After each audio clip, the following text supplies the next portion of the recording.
নমস্কার বন্ধুরা, শ্রাবণী রান্নাঘরে আপনাদের সবাইকে স্বাগত জানিয়ে আমি প্রতিদিনের মতো আবারও আজকের একটা রান্নার ভিডিও নিয়ে আপনাদের সামনে চলে এসেছি।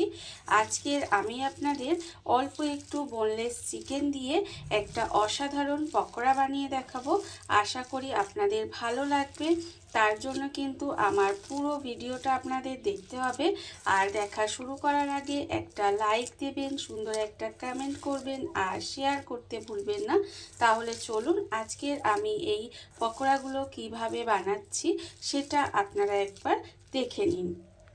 রান্নাটা করার জন্য প্রথমে আমি এখানে দেখুন বেশ কিছুটা বোনলেস চিকেন নিয়ে নিয়েছি।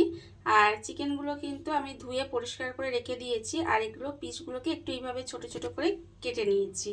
এইবারে দেখুন একটা মিক্সি জার নিয়ে নেব। মিক্সি জারের মধ্যে কিন্তু এই চিকেনগুলো দিয়ে দেব। আর এগুলোতে যেন একেবারে হাড় না থাকে সেটা কিন্তু লক্ষ্য রাখবেন। এইবারে এই চিকেনটা দিয়ে চিকেনটা কিন্তু একটু পেস্ট করে নেব। চিকেনটা প্রথমে খুব ভালোভাবে একটু পেস্ট করে নিতে হবে। মিক্সির মধ্যে চিকেনটা পেস্ট করে আমি এখানে একটা বাটির মধ্যে ঢেলে নিয়েছি, দেখতেই পাচ্ছেন। এটাকে আমি বাটির মধ্যে ঢেলে নিয়েছি। এইবারে অন্যদিকে একটা বড় বাটি নিয়ে নিয়েছি। এবারে এই যে চিকেনটা পেস্ট করে রেখেছিলাম সেই চিকেনের পেস্টটা কিন্তু এখানে আমি দিয়ে দিলাম। চিকেনের পেস্টটা দিয়ে এইবারে আমি এর মধ্যে দিয়ে দেব। দেখুন এখানে কিন্তু এর মধ্যে দিয়ে দেব আমি প্রথমে পেঁয়াজ কুচি। এখানে কিন্তু একটা মাঝারি সাইজের পেঁয়াজকে একদম ছোট ছোট করে কুচি করে রেখেছি, সেই পেঁয়াজটা আমি এখানে দিয়ে দিয়েছি। এবারে দেব আমি এর মধ্যে রসুন কুচি। এখানে 3 থেকে 4 কোয়া রসুন এইভাবে ছোট করে কুচি করে রেখেছি, সেই রসুন কুচিটা দিয়ে দিলাম। আর দেব আমি এখানে অল্প একটু ধনেপাতা কুচি। এখানে অল্প সামান্য একটু ফ্রেশ ধনেপাতা কুচি দিয়ে দিলাম। এইবারে আমি এর মধ্যে দিয়ে দেব আন্দাজ মতো নুন। এখানে কিন্তু আন্দাজ মতো নুনটাও আমি একেবারে দিয়ে দিলাম। আর দেব আমি এখানে সামান্য একটু হলুদের গুঁড়ো। আর আমি এর মধ্যে দেব লঙ্কার গুঁড়ো। কতটা ঝাল খাবেন সেটা বুঝে কিন্তু লঙ্কার গুঁড়োটা ব্যবহার করবেন। এইবারে আমি এর মধ্যে দিয়ে দেব দেখুন বেসন। এখানে কিন্তু আমি বেসন ব্যবহার করছি, তবে আপনারা চাইলে কিন্তু বেসনের বদলে কর্নফ্লাওয়ারও ব্যবহার করতে পারেন। এখানে কিন্তু আমি প্রায় 2 চামচের মতো বেসন দিলাম। খুব বেশি বেসন দেওয়ার কিন্তু দরকার নেই, যতটা কম মানে দেওয়া যায় বাইন্ডিংয়ের জন্য যতটুকু লাগবে ততটুকু কিন্তু দিয়ে দেবেন। এবারে দেখুন আমি কিন্তু এটাকে হাত দিয়ে খুব ভালোভাবে মেখে নেব। হাত দিয়ে কিন্তু এটাকে খুব ভালোভাবে মেখে নিতে হবে। আর আমি প্রতিদিনের মতো আপনাদের একটা কথাই বলবো যে প্লিজ আমার ভিডিওটা আপনারা টেনে টেনে দেখবেন না, পুরো ভিডিওটা দেখুন। আশা করি আপনাদের ভালো লাগবে। আর আজকের আমি যে রেসিপিটা বানাচ্ছি বা যে পকোড়াটা বানাচ্ছি সেটা কিন্তু আপনারা খুব সহজে বাড়িতে যদি অল্প কিছু বোনলেস চিকেন থাকে তাহলে কিন্তু আপনারা এই বৃষ্টির দিনে বা বাড়িতে যদি কোনো গেস্ট আসে তাহলে কিন্তু চা কফি বসিয়ে দিয়েও খুব সহজে এটা আপনারা বানিয়ে দিতে পারবেন। খেতে তো অসম্ভব সুন্দর হয়। আপনারা একবার হলেও বাড়িতে এইভাবে আমি যেভাবে আপনাদের দেখাচ্ছি সেইভাবে খুব কম উপকরণে কিন্তু বানিয়ে দেখতে পারেন। আশা করি আপনাদেরও ভীষণ ভীষণ ভালো লাগবে। দেখুন এবারে আমি ভালোভাবে মেখে নিয়েছি। আর এটা কিন্তু এইভাবে একটু হাত দিয়ে ভালোভাবে মেখে নিতে হবে, যাতে মানে বেসনটা আপনারা যত বেসন বা কর্নফ্লাওয়ার যাই দেন না কেন যতটা কম পরিমাণে দেওয়ার চেষ্টা করবেন, মানে বাইন্ডিং হয়ে যাবে। জাস্ট এইটুকুই দিলে যথেষ্ট, এর থেকে কিন্তু বেশি দিলে আবার খেতে ভালো লাগবে না। দেখুন এটা আমার মাখা হয়ে গেছে, এটা আমি কিন্তু সুন্দর করে মেখে নিয়েছি। এইবার দেখুন গ্যাসটা অন করে এখানে একটা ফ্রাই প্যান বসিয়ে দিয়েছি। এইবারে আমি ফ্রাই প্যানের মধ্যে দিয়ে দিচ্ছি তেল।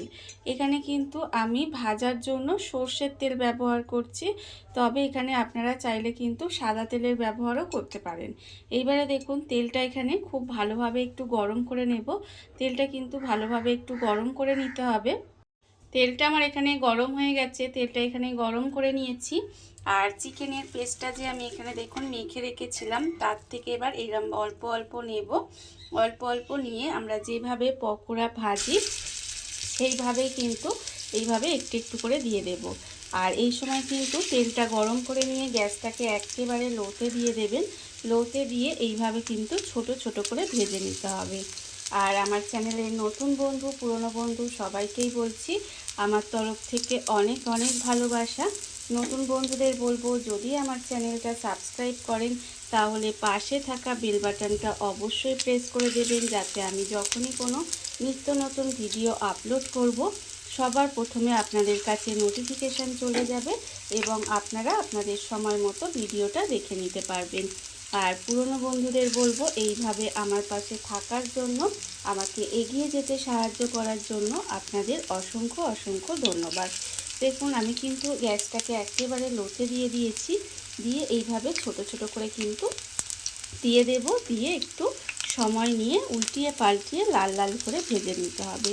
ভীষণই সহজ, খুবই কম সময় হয়ে যায়, আর খেতে তো অপূর্ব সুন্দর লাগে। এইভাবে কিন্তু আপনারা যে কোনো দিন বাড়িতে বানিয়ে দেখতে পারেন। দেখুন, এটা কিন্তু এবার উল্টিয়ে পাল্টিয়ে একটু লাল লাল করে ভেজে নিতে হবে।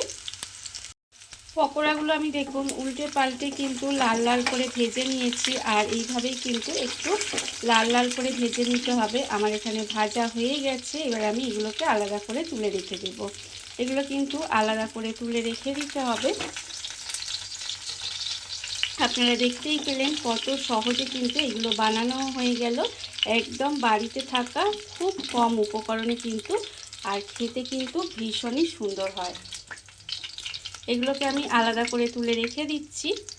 পকোড়াগুলো আমি আলাদা করে তুলে রেখে দিয়েছি। এইবারে আমি কিন্তু আবারও ওর থেকে অল্প অল্প করে এইভাবে নিয়ে আমি কিন্তু এবার এইভাবেই সমস্ত পকোড়াগুলো বানিয়ে নেব। এইভাবেই কিন্তু সমস্ত পকোড়াগুলো আস্তে আস্তে বানিয়ে নিতে হবে। দেখুন বন্ধুরা, বাড়িতে থাকা কত অল্প উপকরণে, কত অল্প সময়, কত সুন্দর একটা অল্প একটু বোনলেস চিকেন দিয়ে কি সুন্দর চিকেন পকোড়া তৈরি হয়ে গেছে, আপনারা দেখতেই পেলেন। আর এটা কিন্তু বাড়িতে থাকা খুব কম উপকরণে খুব অল্প সময় এটা তৈরি হয়ে যায়, খেতেও কিন্তু ভীষণ ভীষণ সুন্দর হয়। এইভাবে আপনারাও কিন্তু একদিন হলেও বাড়িতে বানিয়ে দেখতে পারেন। আর এই ভিডিওটা যদি আপনাদের ভালো লেগে থাকে, আপনারা আমার চ্যানেলটা সাবস্ক্রাইব করে এইভাবে আমার পাশে থেকে যেতে পারেন। তাহলে চলুন, আজকের ভিডিওটা এই পর্যন্তই। নমস্কার।